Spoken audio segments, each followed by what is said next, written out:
And I think we got time for one more question. Here we go.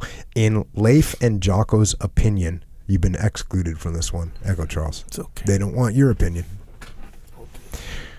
What has changed, or what point do you find you need to emphasize more from when you wrote Extreme Ownership to now? Well, this is a softball question that I selected. You took all the easy ones. Well, yeah, I think the answer to this one's pretty obvious. That's why we wrote the book, Dichotomy of Leadership. I mean, this is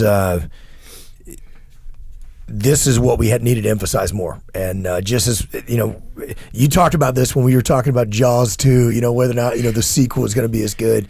And, we had pressure to write a book. Extreme Ownership did very well. Like, hey, you guys should write another book.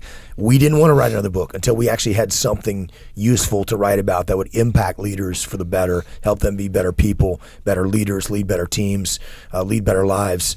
And that's what this is. The Dichotomy of Leadership answers the most difficult challenges and obstacles that we see leaders face. And I think that 3 years, one thing that Extreme Ownership did for us is, our company blew up as a result. Echelon Front, we were able to work with so many more leaders and so many more companies, and we got to see this over and over and over and over and over again. And this is capturing those issues that we saw, and then the solutions to solving those problems through leadership. Yeah, I think it's going to be pretty evident. And I think it was cool how it revealed itself as the subject matter of the next book. I mean, we like you said, business blew up. Yes, we were busy. We weren't really sitting there going, okay, what should the next book be about? What should the next book be about? We actually didn't even we weren't even thinking about it. And then as we started saying, hey, people don't understand this as well. Hey, we should have added more chapters about the dichotomy. And it's like over time, all of a sudden it became completely blatantly obvious that what people needed help with was this most difficult thing, which is achieving the balance of all the different dichotomies of leadership. And that's why we wrote The Dichotomy of Leadership. Get some. Right on. Well, we're just hitting that 2-hour mark, which means we only have 2 hours for Echo to talk about support. Just saying, man. Yeah. You said Echo was excluded for that last question, but I want to know what your answer is, Echo, from what you've learned since Extreme Ownership's come out, since the podcast is launched. Okay, so the main thing that sticks out, is what people seem to ask you all the time is, what do I do when other people aren't taking extreme ownership? And here's the thing, when you're outside and listening, you're like, aha, I see what, it's almost like a funny question, right? Because it's like, what do you call that? Like ironic, right? Kind of, where they're like, what do you do when other people, but it's you, the one supposed to. Anyway, so but the reason that that's significant is because when you're in the situation, that's exactly what it feels like. You can't really see it. See what I'm saying? So you gotta detach, which kind of sheds even more light on the importance of detaching, right? So it kind of feeds into itself. But so yeah, when you're in the situation and you have to essentially take ownership when the other person should be taking ownership, factually in your mind, the other person, hey, you need to take responsibility for this. That's the time you got to take responsibility of it.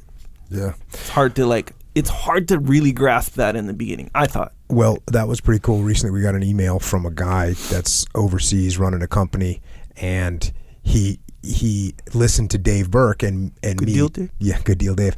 And I think it's a great example to say, can you take ownership of the weather, right? Because the obvious answer is no, I can't take ownership of the weather. And I talked about this on that podcast. Is like, well, actually you can, because you can come up with contingency plans. You can stage your force forward closer. And so anyways, this guy in his company, it's a software type company, an implementation company, and they piggyback on a big giant, one of the biggest companies in the world. And that biggest company in the world, one of the biggest companies in the world, made some errors, and it messed up their platform. And they went to their client and said, hey, the platform got messed up. It was the big guys. They did this, and this wrong. And the people were like, oh, well, okay, I guess.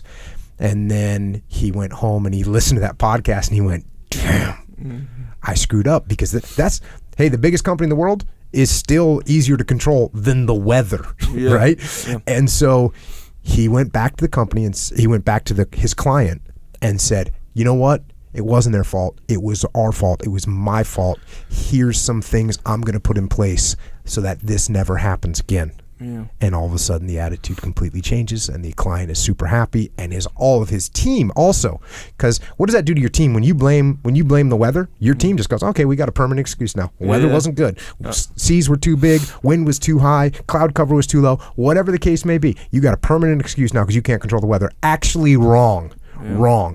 We do control the weather. We will set up our missions. We will set up our contingencies that no matter what the weather does, we're going to accomplish the mission. No matter what no matter what the big platform that we rely on, no matter what happens with them, we're going to be in control. That's how we roll.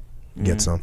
That feedback was phenomenal. That was awesome. And to hear him, say that his client was like, I've never seen anyone handle a problem like this before. You guys have done an amazing job. And it's another example of how you're scared to take ownership, by taking ownership, you're building trust. You're building trust, and you win when you take ownership and you actually get the problem solved going forward.